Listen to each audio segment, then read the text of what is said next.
entrevista. Le pido al equipo que por favor nos grábenos. Miren, ayer en la entrevista que tuvimos con el cónsul Pavel Meléndez, cónsul de México en Denver, nos dio a conocer muchos datos. Nos dio a conocer cómo es que México sí está deteniendo el avance del fentanilo a los Estados Unidos y que recientemente hubo un decomiso muy, muy fuerte, algo que él incluso había platicado con el departamento de policía de ahí de Denver. No solamente eso, nos habla en esta serie de entrevistas que estamos intentando realizarle a todos los principales diplomáticos mexicanos que estarán encabezando una defensa a nuestro país acá en los Estados Unidos, nos habla precisamente de eso, de las estrategias, y la figura de Pavel Meléndez ha resultado en la política controvertida. Es un hombre al que pues, se le vincula al activismo y a la lucha social desde su juventud, desde sus 15 años. Él y sus padres también incansables luchadores y activistas por los derechos civiles, por los derechos de sus comunidades, y es un personaje que ha sido bloqueado aquí y allá. Lo vamos a analizar ahora en la entrevista que usted va a ver. Él me dice, no, pues yo no creo que haya sido bloqueado, es otra cosa, pero mire, ha obtenido algunas veces candidaturas y de pronto se las quitaban, ha obtenido cargos y de pronto se los quitaban también, ¿no? Y él pues se ha mantenido en esa línea de la búsqueda de la lucha social. No le estoy haciendo la barba al cónsul, lo menciono simple y sencillamente porque así ha sido, y le preguntaba yo, pues ¿a qué le tienen miedo con usted, Pavel, no? Eso nos platicó, nos dio una serie de planteamientos también sobre Felipe Calderón, nos habló de muchas cosas y sobre todo de cómo está apoyando y cómo van a apoyar abiertamente a los paisanos ahí en Denver y en las zonas aledañas, en los estados aledaños a Colorado. Esto nos lo planteó en esta entrevista en la que nosotros pues le dijimos eso, sin censura nadie tiene cheque en blanco, no hay de que, ay, este señor ya le fue muy bien, etcétera, no, se lo advertimos.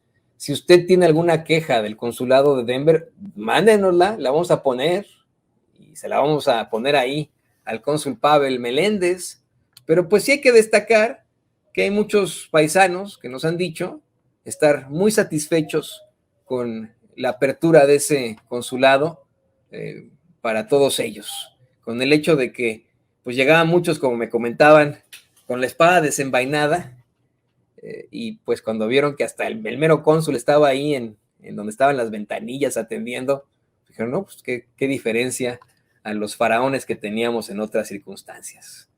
Vamos a ver y escuchar esta entrevista, pequeño reportaje que realizamos aquí en Sin Censura ayer, ahí en Denver, Colorado. Estoy en Denver, una ciudad llena de contrastes y la capital de un estado que en algún momento le perteneció a México, Colorado. No hace falta decirle, creo que usted conoce perfectamente nuestra historia. Hace más de 150 años, el gobierno de los Estados Unidos sí determinó una invasión a México para quitarnos más de la mitad de nuestro territorio.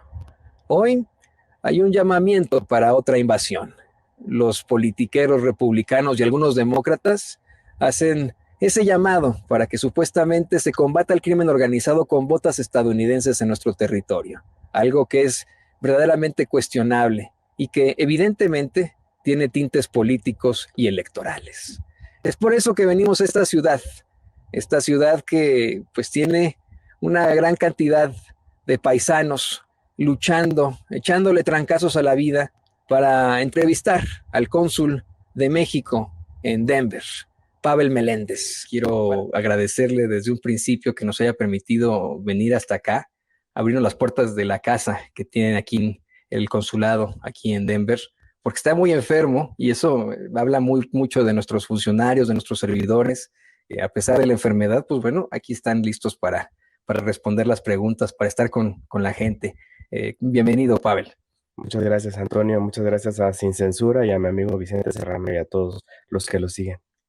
Pues mire, cónsul, hace un par de días fue mencionado en la conferencia de prensa mañanera una reportera de nombre Nancy Rodríguez, que es compañera también de nuestros espacios, dio a conocer que la gente está muy a gusto acá en Kansas, en Denver, incluso estoy pensando en mi tierra. Está muy feliz con su gestión. Dicen que ha abierto el consulado, pero que se ha enfrentado a ciertas problemáticas, a ciertas críticas. Primero, cuéntenos cómo llegó a abrir el consulado, si es algo difícil, porque usted tiene una larga trayectoria política pues vamos, es precisamente muy cercana al pueblo. Cuéntenos un poco de la apertura del consulado como lo plantearon en la mañanera. Primero, pues agradecer a Nancy que hizo la mención. Yo no tengo el gusto de conocerla, como pasa con Vicente, ahora que te conozco a ti, y la verdad eso me compromete más con el pueblo de México y con el señor presidente por haberse referido a mi persona. Lo único que hice es, al pie de la letra, cumplir la exigencia de nuestros migrantes y del presidente de la República. Te quiero contar que antes de poder llegar a Denver, tuvimos la REC, la reunión anual de embajadores y cónsules, y ahí el presidente en su discurso estuvo dedicado un tercio de su discurso a los cónsules de Estados Unidos. Eso habla, como yo ya lo sabía, de que la preocupación del señor presidente para atender a nuestros migrantes, y por eso cuando yo llegué aquí hablé con el equipo de servicio exterior. Quiero decirte que ellas y ellos son muy profesionales, me recibieron bien, igual que los trabajadores locales, porque hay historias y ya sabes cómo se estila en todos los consulados. Y la verdad, para mí fue agradable toparme con gente comprometida con México y que pudieran entenderme la nueva dinámica que yo traía. Ya a los 15 días ya estaban un poco cansaditos, pero lo más importante es que subimos el número de citas con el mismo número de personal y abrimos el consulado para que pudiera el cónsul estar cercano a la comunidad. Yo no sé, yo no puedo hablar de mis antecesores, no me gusta comentar nada malo de nadie, simplemente decir que mi estilo, como lo comparto con el señor presidente, pues es estar escuchando día con día, pues todas las preocupaciones de las personas. Ellos están enojados y con justa razón porque no hay citas o les cuesta trabajo sacar la cita. Aquí tenemos también el problema de la mafia, de la venta de las citas. Y entonces estamos dándole la vuelta al círculo, rebasándolos por la izquierda para que puedan tener una atención en el consulado. Y gracias a Dios la gente está respondiendo y yo me siento muy a gusto que el equipo también me está respondiendo. Yo quiero decir que estoy muy impresionado como mexicano que ha vivido aquí en los Estados Unidos durante ya mucho tiempo, pues como lo menciona el cónsul Pavel, estamos muchas veces, y permítame, lo voy a hacer perfectamente honesto, aquí en Sin Censura decimos muchas groserías, estamos enojados, a veces hasta encabronados por el actuar de nuestras autoridades y autoridades diplomáticas, porque muchas veces los cónsules viven en palacios enormes, los mejores autos, etcétera, y al llegar a este barrio en donde le asignaron esta residencia al cónsul, me di cuenta que es un barrio común y corriente, es una casa pequeña, ¿no? Y es completamente distinto a lo que hemos visto nosotros los mexicanos acá en los Estados Unidos. Detrás de cámaras, el cónsul me decía pues que él había solicitado que fuera una situación mucho más austera para pues precisamente tener esa parte. No sé si nos puede ampliar un poco sobre esto, cónsul. Yo creo que cuando tenemos claridad de lo que significa la cuarta transformación de la República, debemos ceñirnos a los principios republicanos de austeridad.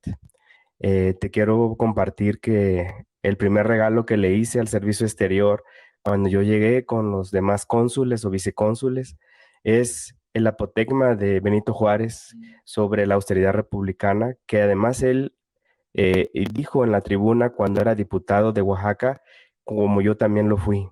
Entonces, eso no es un discurso, porque luego la gente ataca al presidente diciendo que es un discurso, es una forma de vida. Y yo creo que eso es lo que pedí cuando yo llegué acá, que pudiera ser un lugar más austero, que pudiéramos ahorrarle a la patria dinero, porque yo creo que el presidente tiene muchos retos y tiene que hacer muchas cosas. Entonces, entre más podamos ahorrar para el beneficio del pueblo, de la gente, que no piensen que somos una burocracia dorada, sino que estamos para servirles, pues porque ellos nos pagan el salario a nosotros, pues yo creo que es parte de uno mismo. Yo no lo había comentado hasta ahora que tú lo dices, eso lo sabe el equipo, pero lo más importante es que yo debo de ser sensible a lo que ellas y ellos reclaman y saber escuchar, saber aguantar cuando ellos critican, saber enfrentar los retos que tenemos acá. Se preguntaban cómo un liderazgo estatal, decían ellos, había llegado a ser cónsul general, pero creo que no conocían la historia de Pavel Meléndez. Yo fui vicepresidente de la Internacional Socialista de Juventudes junto con la ex primer ministra Jacinda Ardern de Nueva Zelanda. Ella y nosotros, los vicepresidentes, visitamos Ciudad de México cuando Marcelo Ebrard era jefe de gobierno de la ciudad y el presidente López Obrador era líder del movimiento emergente que luego le dio vida al partido que lo postuló. De hecho, hay una anécdota por ahí de un encuentro que tuvo muy difícil por ahí con el expresidente del gobierno español, Pedro González. ¿Le gustaría platicarnos algo al respecto? Sí, fíjese que gracias a Dios yo he tenido la oportunidad de estudiar algunos diplomados fuera del país y me invitaron en una fundación española a Madrid para poder tener un encuentro con los líderes, pues, progresistas de la juventud, socialistas, socialdemócratas, laboristas, pero también tengo muchos amigos en el Partido Laborista Inglés, Partido Socialista Francés, el PSOE de propio España. Y entonces el presidente del gobierno español, el expresidente Felipe González, se refirió cuando yo intervine a que no era verdad que había habido un fraude electoral en el 2006. Y yo me molesté mucho. Asumí de manera, digamos, autodidacta o de manera propia, ser vocero del movimiento en todo donde yo me paraba y yo le dije que era una mentira. Él me respondió que había que tener talante democrática para ganar y para perder. Y yo le dije, es que no perdimos, nos arrebataron el triunfo y Felipe Calderón es un espurio y me volví precursor a nivel mundial de la lucha que emprendimos en la resistencia civil pacífica. Hago una corrección, en efecto es Felipe González, y dije Pedro González. Le ofrezco una disculpa al público consentidor por esto. Es el personaje al que pues otro profascista le dijo en el Congreso Español, váyase señor González. Me refiero por supuesto que al protector precisamente de Felipe Calderón, José María Aznar allá en España.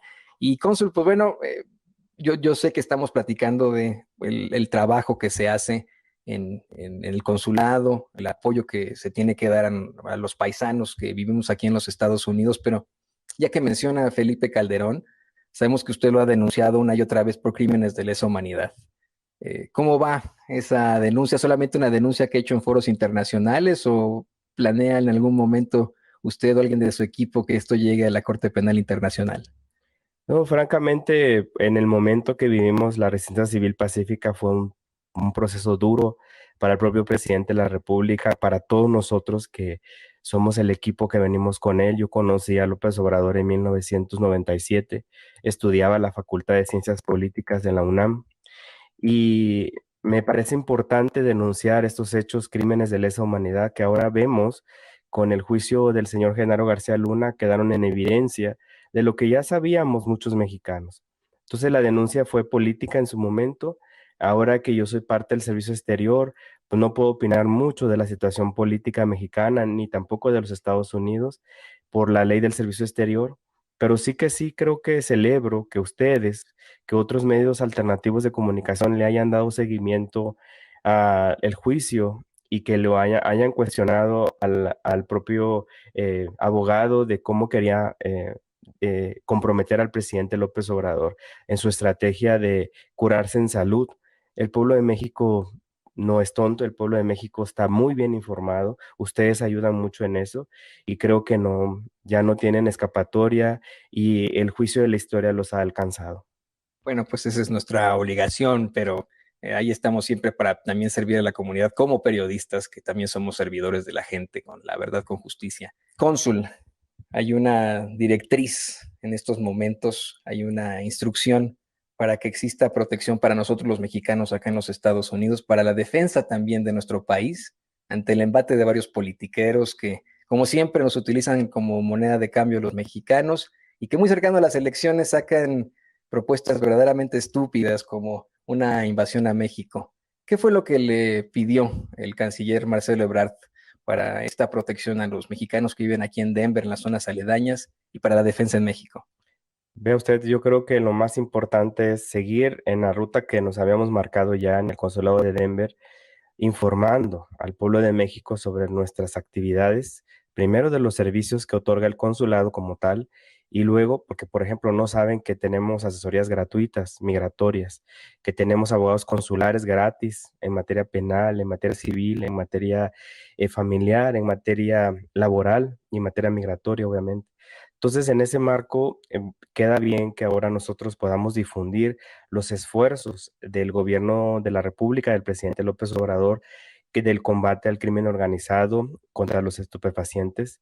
Es impresionante, se pudo rescatar, y eso lo comentó el propio canciller en Washington, 6.4 toneladas de fentanilo que no llegaron aquí, a Estados Unidos. Ayer estuve con la policía, con el departamento de policía de Denver, se lo dije al jefe de la policía, México sí está haciendo. No llegaron 6.400 millones de dosis, no llegaron aquí porque hicimos la tarea. Nosotros estamos en el marco del entendimiento bicentenario, estamos haciendo el trabajo que corresponde como gobierno de la República.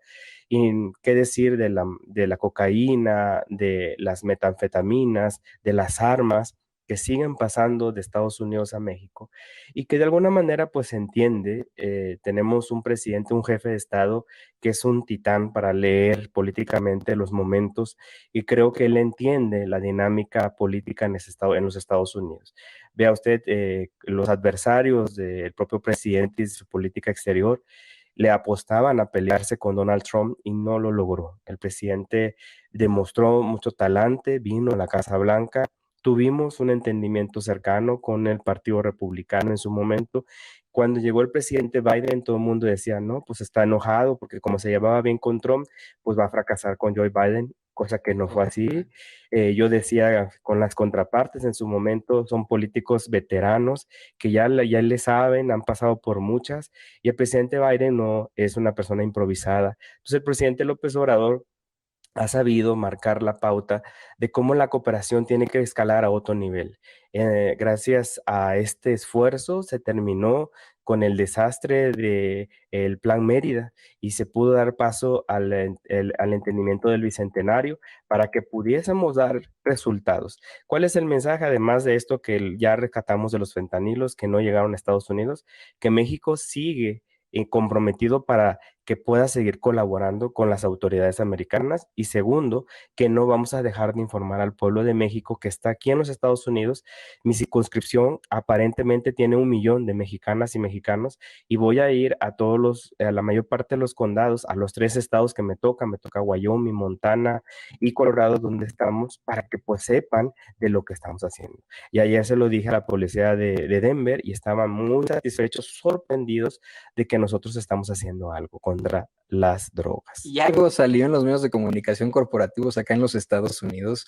Sí, sí, documentaron este decomiso y cómo es que, pues de todo caso, sí están actuando a nivel binacional México y Estados Unidos. Sí, porque es parte de este acuerdo que ya recibió el presidente López Obrador al enviar a la Casa Blanca sobre este tema de seguridad nacional. Ahora en abril van a venir el gabinete, todo el gabinete de seguridad encabezado por nuestra secretaria Rosa Isela Rodríguez va a venir a Washington con el propio canciller para poderle dar continuidad. ¿Qué se espera? Que ahora el compromiso que hay por parte de los Estados Unidos de una campaña contra el fentanilo, contra la distribución y el consumo de las drogas, sea cada vez más sostenible o más sostenido y que pueda llegar a la población angloparlante. Y nosotros vamos a hacer lo propio, repito, a la población hispana, a los mexicanos en español, para que sepan lo que estamos haciendo y que no digan que los hispanos o los mexicanos aportamos los muertos o aportamos a los delincuentes. Hablando del tema, regresando más bien al tema inmigrante, usted es uno de los pues, políticos que durante esa vida legislativa consiguió instaurar la figura del diputado migrante en Oaxaca, con muchísima fuerza y pues precisamente para que exista esta representación acá en los Estados Unidos. Sin embargo, Si me lo permite, la verdad es que hay muchos diputados migrantes que le han quedado muy mal a la gente, que de ninguna forma han sido inmigrantes o si lo fueron no tienen ningún tipo de cercanía con nuestra realidad acá en los Estados Unidos. Hay uno específicamente, y la mayoría son del PAN, hay uno específicamente que constantemente ataca sin censura, ataca a Vicente Serrano, me ataca a mí, dice que no somos periodistas, siendo funcionario público, ¿eh? A pesar de que hemos estudiado la carrera, de que hemos estado en los medios durante tanto tiempo, cree, porque pues tenemos una visión distinta de las cosas, que no somos periodistas, nos ataca constantemente. ¿Cómo podemos rescatar esa figura, la figura del diputado migrante que tanto necesitamos acá en los Estados Unidos nosotros los paisanos? Yo creo que fue un hecho histórico el salto cualitativo que dio México para poder primero fortalecer la democracia a través del voto extranjero, del voto en el exterior. Eh, yo siempre he sido crítico. Bueno, mi formación es ciencias políticas y he estado estudiando otros procesos. He sido crítico como las diásporas, por ejemplo, de Ecuador, de Perú o de Bolivia también tienen mejor estructura para el voto en el exterior y México se había quedado rezagado. Entonces el salto cualitativo ayuda para que ahora por primera vez en la historia tenemos 10 diputados federales migrantes que representan no solamente a la Unión Americana, sino otras partes, como el caso de la Ciudad de México que usted menciona, y que pertenecen a varios grupos parlamentarios. En Oaxaca, ¿qué hicimos? Porque Oaxaca es el quinto estado receptor de remesas y expulsor de migrantes.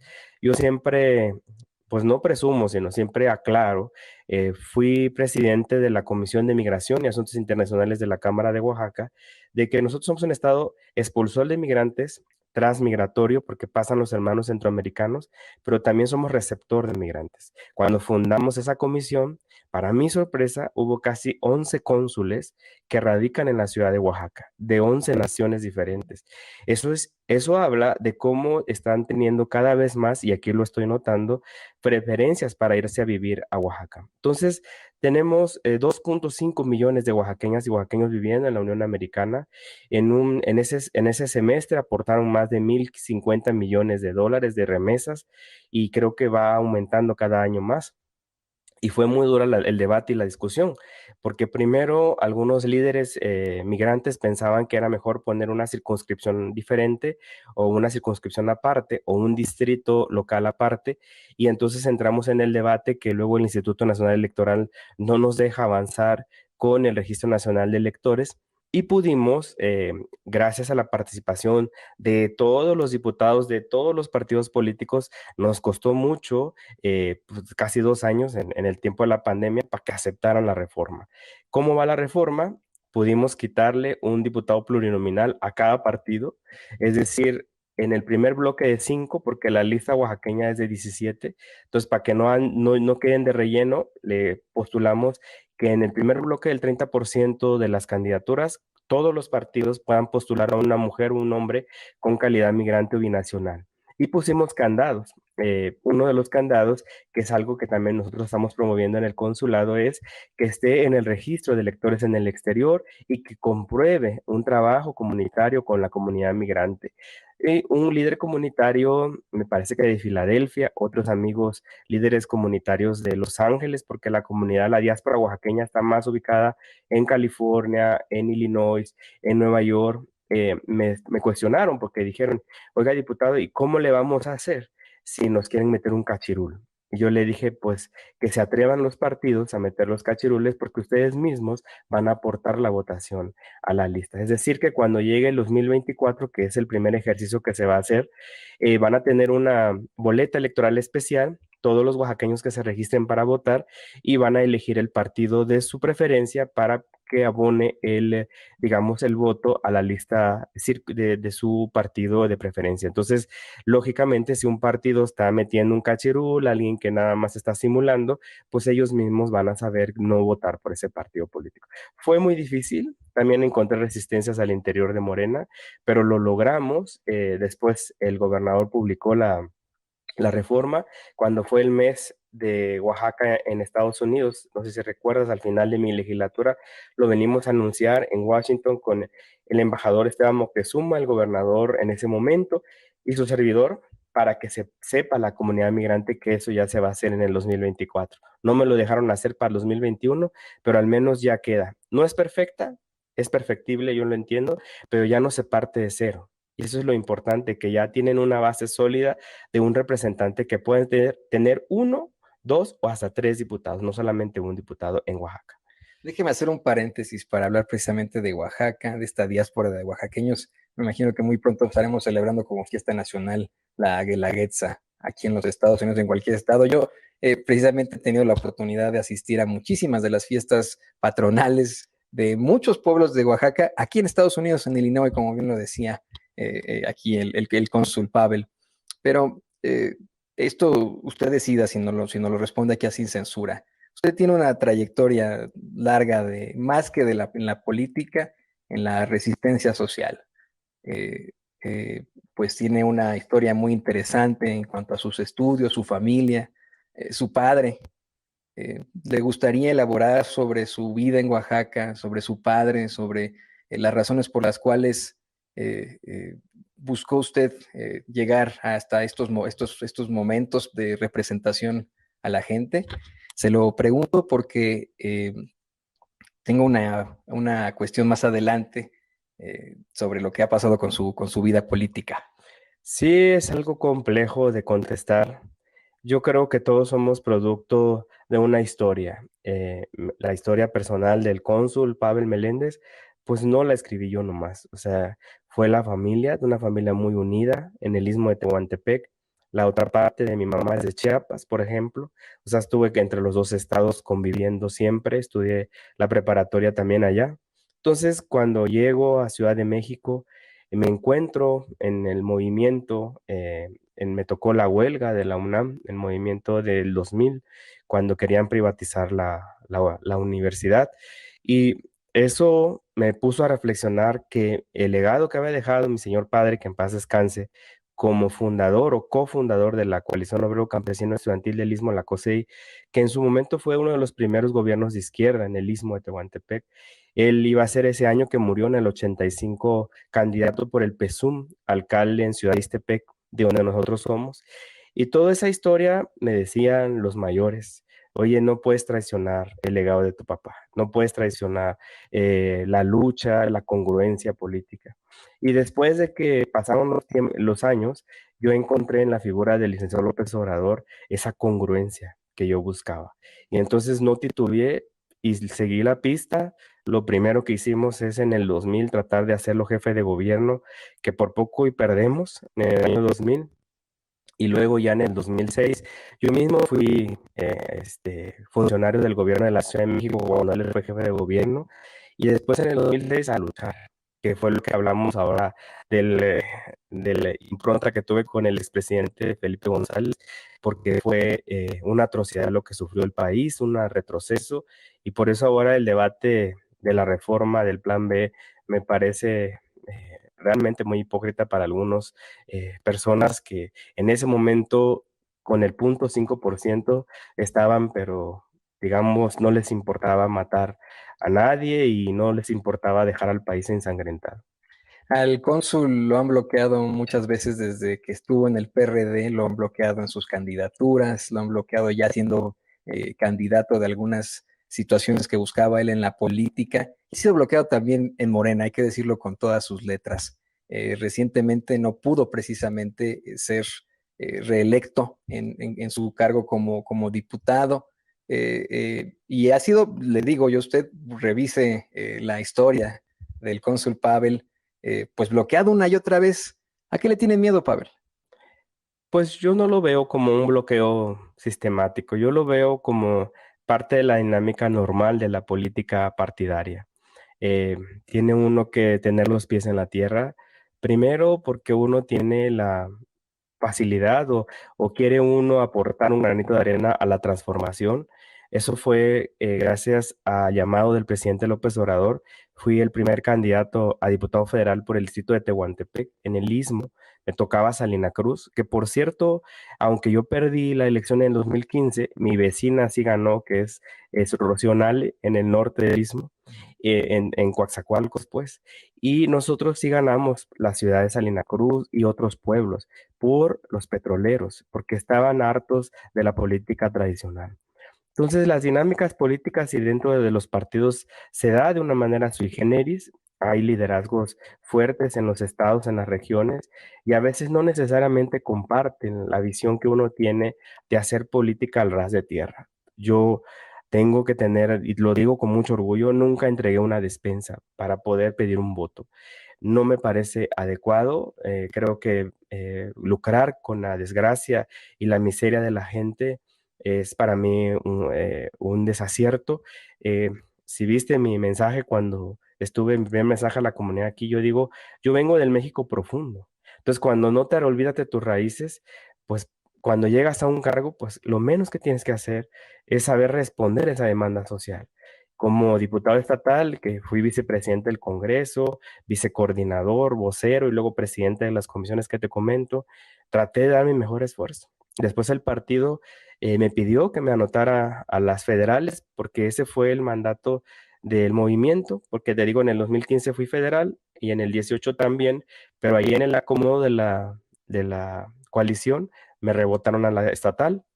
Yo pues tuve que disciplinarme porque lo más importante para mí es que el presidente ganara la presidencia de la República, no yo como diputado. O sea, eso era secundario, y yo creo que lo importante era disciplinarse, aportar lo que tenía yo que aportar. Y en el 2021 gané la encuesta a diputado federal, pero prevaleció el acuerdo de ellos para la reelección de los diputados federales y yo me discipliné. No quise meterme en ningún problema. Tienen todos mis respetos los dirigentes nacionales del movimiento y me retraje y el señor presidente de manera muy atinada, justa diría yo, me invitó a seguir contribuyendo a la cuarta transformación y para él y para mi formación política y académica, este era el mejor lugar para poder defender a México. Cónsul, si llega una persona a su consulado y exige que le abran las puertas, exige que lo escuchen ante pues años, décadas, a veces mucho más de ser ignorado, ¿qué le diría usted en estos momentos? Bueno, como ya había comentado, nosotros tenemos que ser empáticos con la comunidad. Tenemos que entender los años de abandono que ellos se sienten. Ellos me han contado historias y creo que lo más importante es que ahora en el mandato del presidente López Obrador y del canciller Marcelo Ebrard podamos abrir las puertas para que ellas y ellos se sientan atendidos. Claro está de que lo debemos hacer con orden para que podamos atenderlos bien y no a la carrera o atropelladamente. Y por eso cuando alguien recurre al consulado, primero con un tema de protección, lo canalizamos a un número que ahorita te lo voy a proporcionar de emergencias para que puedan nuestros abogados darle la asistencia jurídica necesaria. Pero si requiere un documento, le orientamos cómo sacar una cita y si batalla para sacar la cita, que eso ha sido el coco de todos los días en el consulado, en este y en todo, según mis colegas, pues entonces pedirle las evidencias a la persona, si no pudo la plataforma darle la cita o ya hizo muchas llamadas, atender la solicitud viendo los criterios de lo que ellos están planteando. Siempre las emergencias se atienden debidamente justificadas porque hay emergencias médicas, de que muere algún familiar en territorio mexicano, de que tienen un vuelo muy próximo por alguna emergencia de salud o de familiar y siempre los atendemos. Yo lo que digo, qué es lo que hago yo ahí todos los días, aunque no es, digamos, algo que está escrito en el manual, yo bajo al área de público, atención al público, 3, 4 veces al día a dar una plática informativa a todos los ciudadanos. Y ahí se me acercan, ahí se quejan conmigo, ahí lloran conmigo, ahí me cuentan, ahí me confiesan que compraron una cita, ahí me cuentan todo y me entero también de cómo el equipo los está tratando, porque yo estoy pendiente de que el equipo de ventanillas, que es, digamos, la atención al público, sea empático y que sea amable, que sea, digamos, afable con la gente, porque a veces tenemos paisanos broncos, paisanos que como, me tocó un señor que te cuento, me dijo, oiga, yo venía con la espada desenvainada y al momento de entrar acá y vi cómo me trataron, me bajé la guardia. O sea, y me voy agradecido y me voy agradecido no solamente de usted, porque ya me vio al último, sino agradecido por las chavas de las ventanillas, la gente que me atendió, la amabilidad. Todo eso creo que es parte de la mentalidad que tiene que ir cambiando, porque si no, no tendría razón un consulado. O sea, estamos ahí para darle sus documentos a la gente. Es nuestra obligación y es su derecho de ellos tener una identidad. Yo le digo luego al equipo que a veces hasta le salvamos la vida a alguien. Y hemos visto casos de que por no tener una identificación, un ID, una matrícula consular, un pasaporte, los corren de la casa, de los caseros, no hacen un trámite, no pueden tramitar alguna licencia de conducir, no encuentran un trabajo.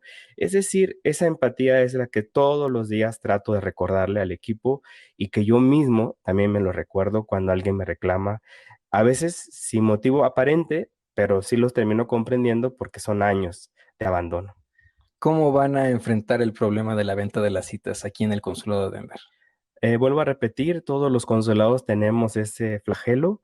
Es algo muy difícil de poder, digamos, sortear. Primero, porque no estamos seguros cómo funciona la red de traficantes de citas.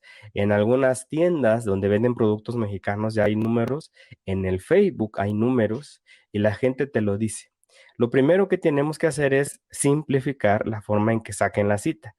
Y lo segundo es que cuando ellos necesiten una cita, atenderlos para que no terminen recurriendo a la venta ilegal, que a veces me han tocado que me dicen desde $25 hasta $150 por la cita cuando son gratuitas. Pero yo me he percatado de que muchos paisanos no están acostumbrados a usar la tecnología. Entonces tenemos que instruirles, orientarles cómo hacer las citas en la plataforma Mi Consulado, que es muy sencilla, y cuándo la hacemos. Denver libera cada martes 500 citas nuevas, liberamos también el fin de semana, pero sobre todo los martes liberamos 500 para los subsecuentes días y que ellas y ellos puedan recurrir. Comento con mis compañeros del consulado, ellos no van al consulado porque quieran ver a Pavel, o no van al consulado porque quieren de adorno un pasaporte, es porque lo necesitan y es porque es una, digamos, una necesidad. Entonces, hay que ser empáticos siempre con eso. Y poco a poco, tal vez no logremos erradicar al 100% ese tráfico, pero poco a poco nuestro papel va a ser ir acotando ese sentido de que no hay quien nos atienda y recurren más fácil un teléfono. Los teléfonos del consulado, Pavel, ¿cuáles serían? Si tenemos un teléfono de emergencia 303-667-8657, lo vuelvo a repetir, 303-667-8657 es un teléfono de emergencias por si usted está en algún problema legal, jurídico, migratorio, de alguna situación que se ve usted involucrado, nos puede buscar ahí. Ese no es el teléfono de las citas, aparte es un teléfono porque el centro global de llamadas está en otro lado, no está en Denver, pero nos pueden mandar un correo electrónico a infodenver, lo vuelvo a decir, infodenver@sre.gov.mx, infodenver@sre.gov.mx. Por cierto que es Gov con B de burro o B grande, Sí, de porque labial. es B labial, ha habido mucho de eso que me han dicho que la gente lo pone como acá en Estados Unidos, que con V no, es con B de burro, B de grande, B labial. Cónsul Pavel Meléndez, le voy a decir lo que le estamos diciendo a todos los funcionarios que vamos a estar, funcionarios diplomáticos que vamos a estar entrevistando. En Sin Censura nadie tiene carta abierta, nadie tiene un cheque en blanco. Si llegan a haber críticas de la gente, las vamos a comunicar y las vamos a pasar en nuestros espacios. Y nosotros, si llega a haber algún tipo de irregularidad, lo vamos a decir. Y pues bueno, nos dio muchísimo gusto tener esta entrevista con usted aquí en su casa. Quiero repetirle, está muy enfermo, el cónsul tiene un catarro duro de esos buenísimos, pero aquí nos atendió con muchísimo gusto. Y lo atendió usted, público consentidor, que quiere saber qué es lo que está pasando con los consulados.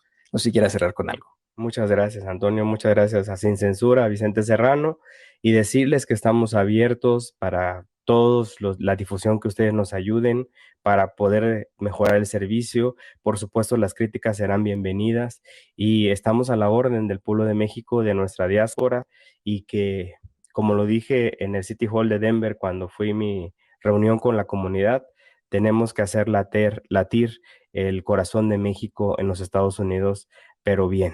Y esa es parte de la encomienda del presidente López Obrador. El cónsul de México en Denver, Pavel Meléndez, en Sin Censura.